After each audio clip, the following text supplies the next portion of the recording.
आप आज काफ़ी लोग आपके समर्थन में यहाँ दिखे, ऑपोजिशन पार्टी, रिलीजियस हेड, और आज से आप जो है हंगर स्ट्राइक पे यहाँ बैठेंगे।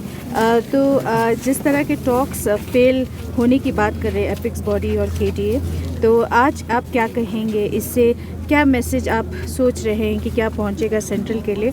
वक्त की काफ़ी कमी है क्योंकि इलेक्शंस भी आने वाले हैं, तो आप क्या सोचते हैं सर?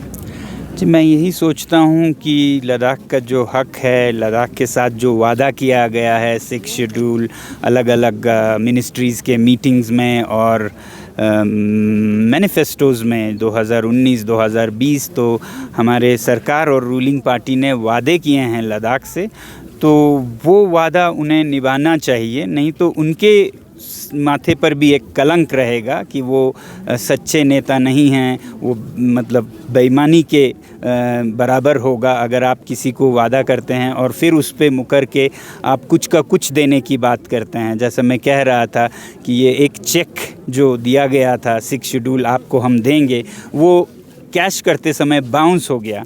तो इसका हम नेताओं को, केंद्र के और यहाँ के सबको याद दिलाना चाहेंगे कि अभी भी वक्त है कि वो वचन पर खरा उतरें और एक अच्छे ईमानदार दल और नेता के रूप में भारत में लोगों के सामने आएं। नहीं तो ये एक बहुत बड़ा कलंक रहेगा।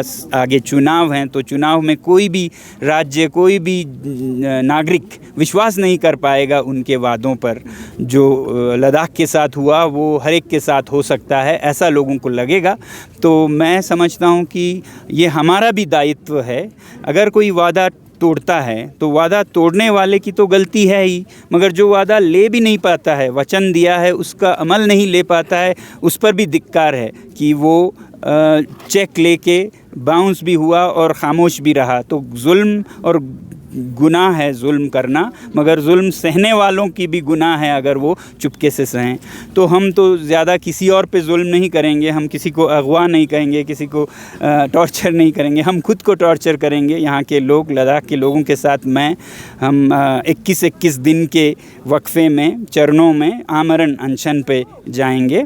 अब देखते हैं, ये चुनाव की घोषणा तो मतलब उनके ज़मीर तो अलग है, चुनाव का घोषणा तो एक व्यावहारिकता है, मगर मैं उनके ज़मीर से, जो उनकी अंदर का मन है, उनसे गुहार लगाना चाहता हूं कि आप कैसे रात को सो पाएंगे अगर आपने ऐसा वादा किया है लद्दाख के लोगों के साथ और आप उस वादे को तोड़ते हैं, मतलब सरासर मुकर जाते हैं, तो शायद आपको भी नींद नहीं आएगी। और अगर कुछ कर्मों का फल होता है तो वो फल अच्छे नहीं होंगे। इसलिए मैं नहीं चाहूँगा कि उनको बुरे फल मिले। इसलिए तरीका ये है कि वादा निभाएं, जो सत्य का रास्ता है उस पे चलें। जैसा मैं कहता हूँ, रघुकुल रीति सदा चली आए, प्राण जाए पर वचन ना जाए। तो ऐसे सरकार से, जो राम के भक्त हैं, मैं उम्मीद करूँगा कि वो राम के आदर्शों के भी भक्त हैं, ना सिर्फ फिर उनकी।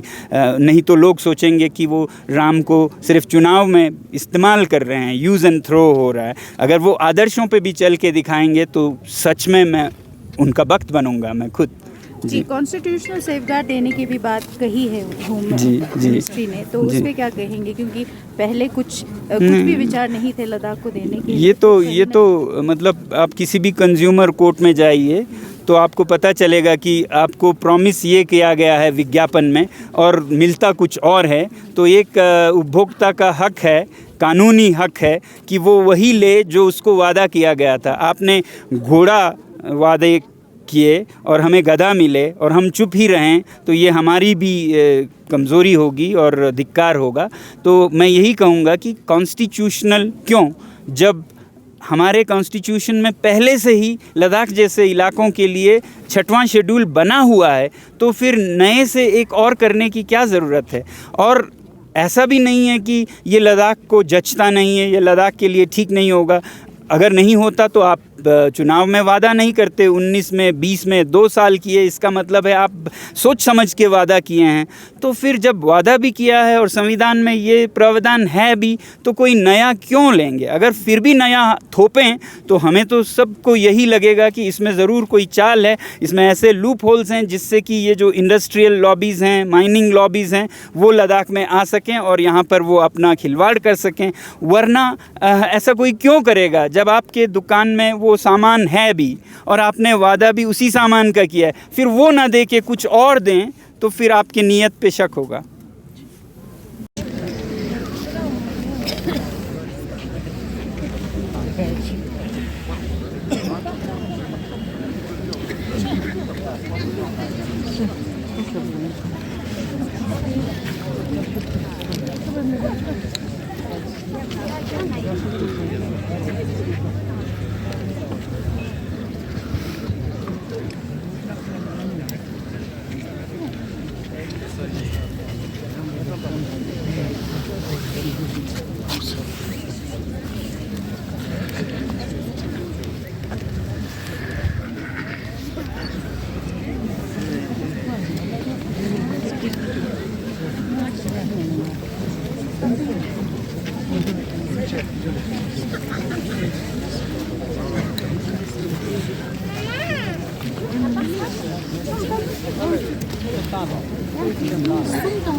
그냥